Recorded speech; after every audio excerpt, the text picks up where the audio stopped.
In today's video, I'll show you how the rich grow income in 5 methods the poor don't. And if you're new to the channel, subscribe below for more life-changing content. Method number 1. They never waste their principal. We already know that the wealthy keep meticulous records of their expenditures, practice financial discipline, and put their money to work. But what truly distinguishes them from the poor is that they never waste their principal. While I previously stated that most millionaires live frugally, others do enjoy spending significant sums of money on luxury products. This does not lower their wealth or even make them poor, because they never waste their principal. In financial terminology, the principal refers to the initial sum of money invested. For example, if you bought $100,000 for 10,000 shares of a company that paid a $2 annual dividend, the principal would be $100 and the dividend income would be $2 per share or $20,000. In other words, the wealthy never depletes assets that already provide income. Thus, your wealth will never diminish as a result of your spending. Robert Kiyosaki, author of Rich Dad, Poor Dad, alluded this spending strategy in a recent tweet, saying, "Live it up. Purchase whatever you want. One caveat, buy the assets first, then pay for them." Robert has been known to use his investing portfolio to fund items such as vacations and new cars. Unfortunately, the majority of people generate their financial flow by exchanging time for money. When you only earn active income, whatever money you spend reduces your wealth directly, because uninvested revenue will never reach the point where you can spend the extra cash it generates.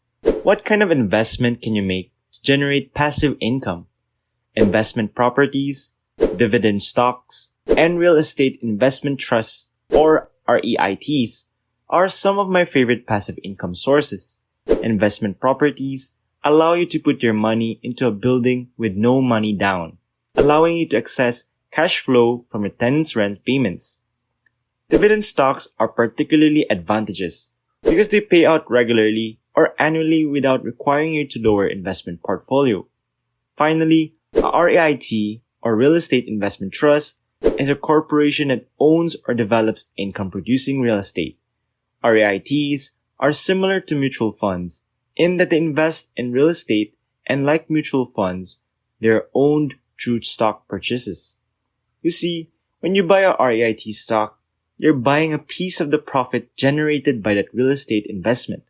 It's a method to invest in real estate without the bother of being a property owner, and you'll get your share of the cash distributed every time earnings are shared. The best thing is that there's no property maintenance, dealing with tenants, or chasing rent payments. In conclusion, if you want to be able to spend from time to time, you must only spend the revenue you earn, not the principal. Method number 2. They invest their money. Life is a game of Monopoly, with the winner being the person with the best properties on the board.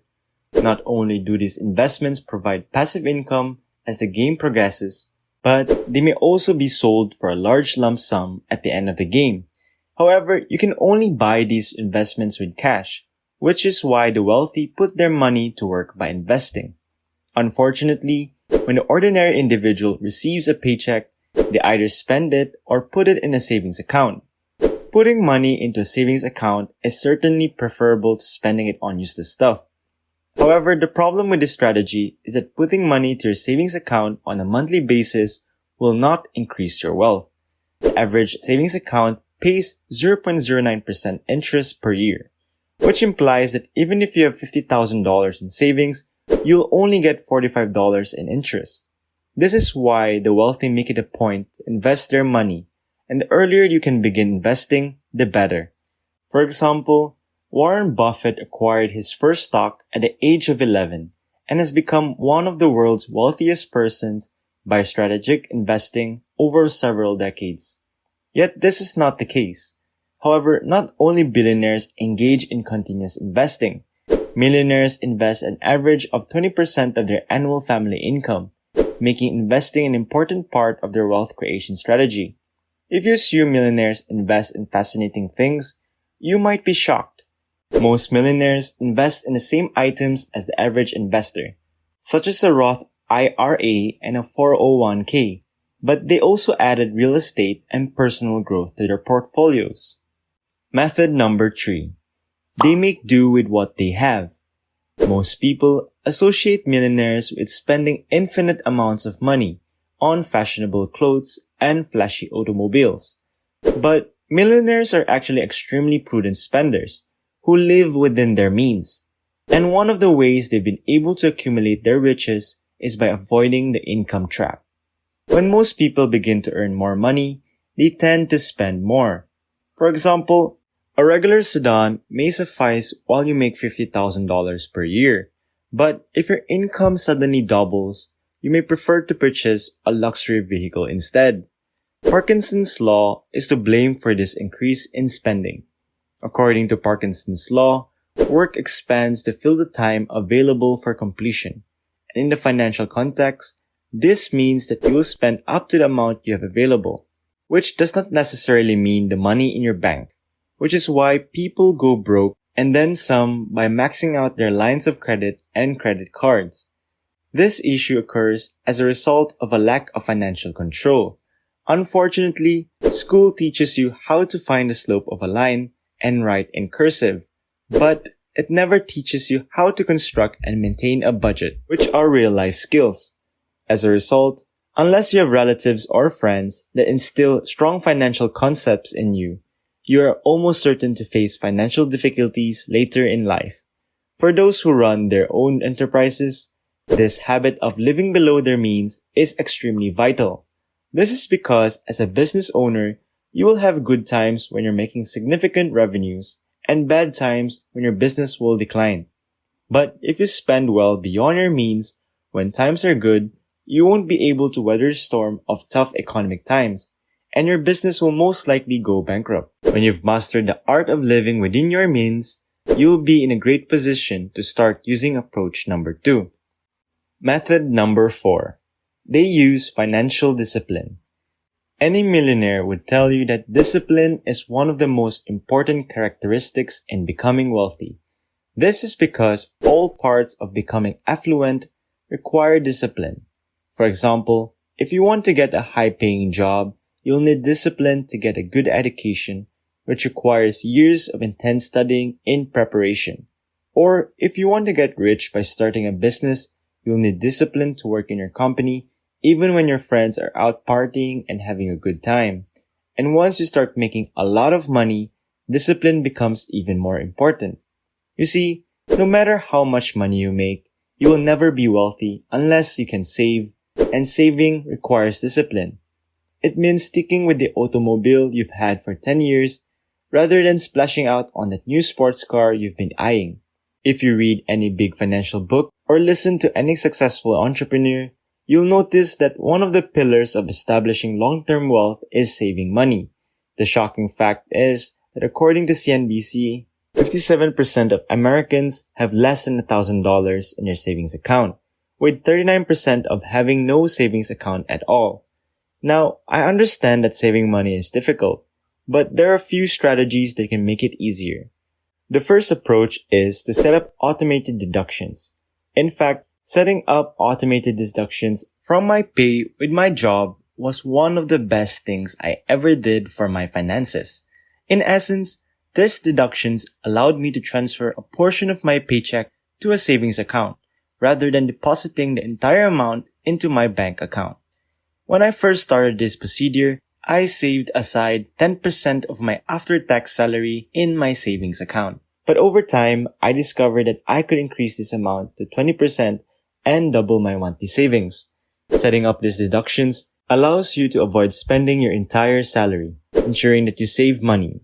Another approach to boost your savings is to start working additional hours. The truth is that your ability to save is limited by your income, but most people's main strategy for increasing their savings is to minimize spending.